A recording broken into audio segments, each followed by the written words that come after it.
This is Gaia's Sorcery, and today we'll be reviewing a book called 6 Ways.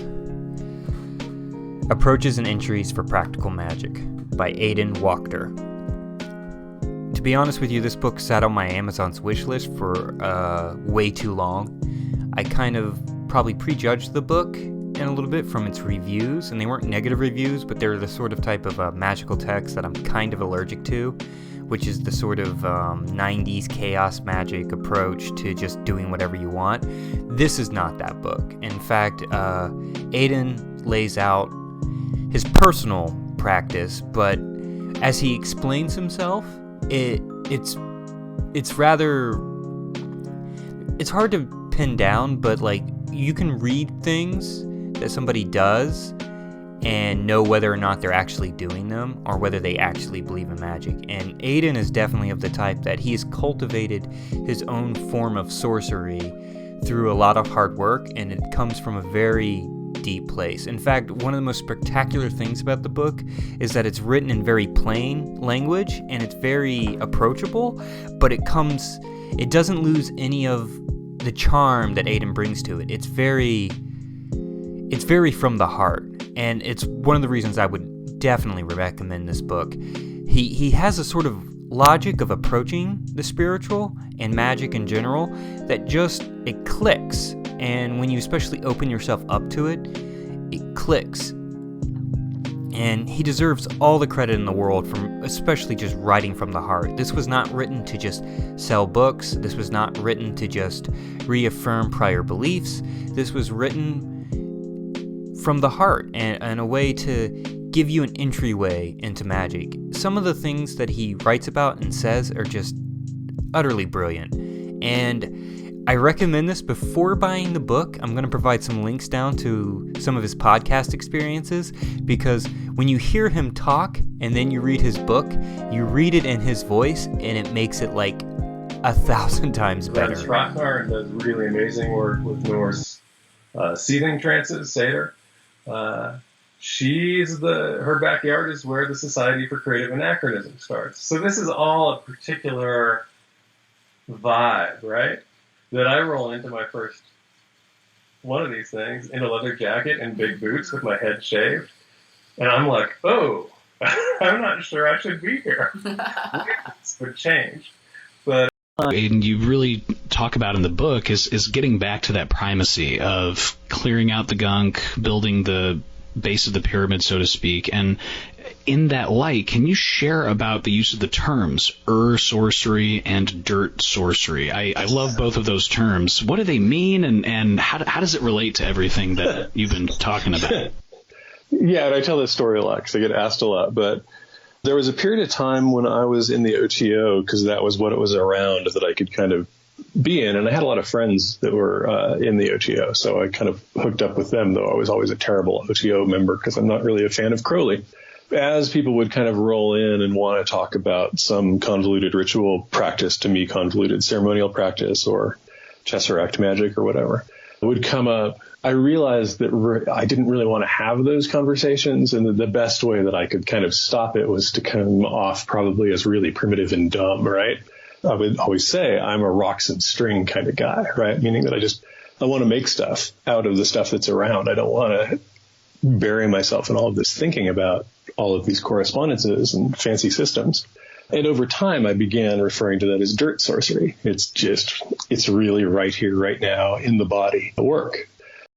As you can tell, he has a way of speaking about things that make it very relatable, and it's quite charming in its own way. I imagine him like an uncle who lets you read comic books your parents would not approve of, and then slips you a witchcraft book before it's all done.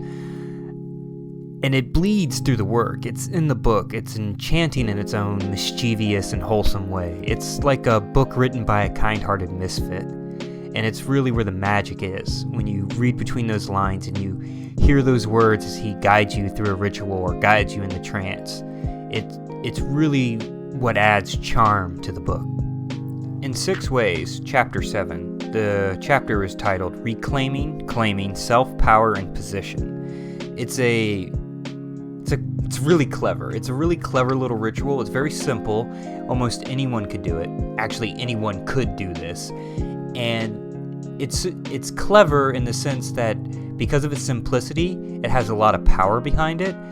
It's a ritual essentially to claim power to yourself. The words like all the power that I have lost, all the power that I gave away is there, like you're reclaiming it back. And it's almost interesting, like at least when I engage with it, I start to remember all the times that I like just gave something away that for no tangible benefit. I noticed times that I just never forgave myself for little things that I probably should just forgive myself for.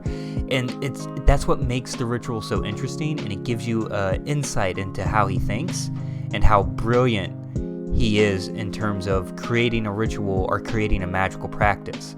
And it's like you don't have to do exactly as he says, and he makes that distinction. At the same time, like the internal logic of what he's doing makes so much sense.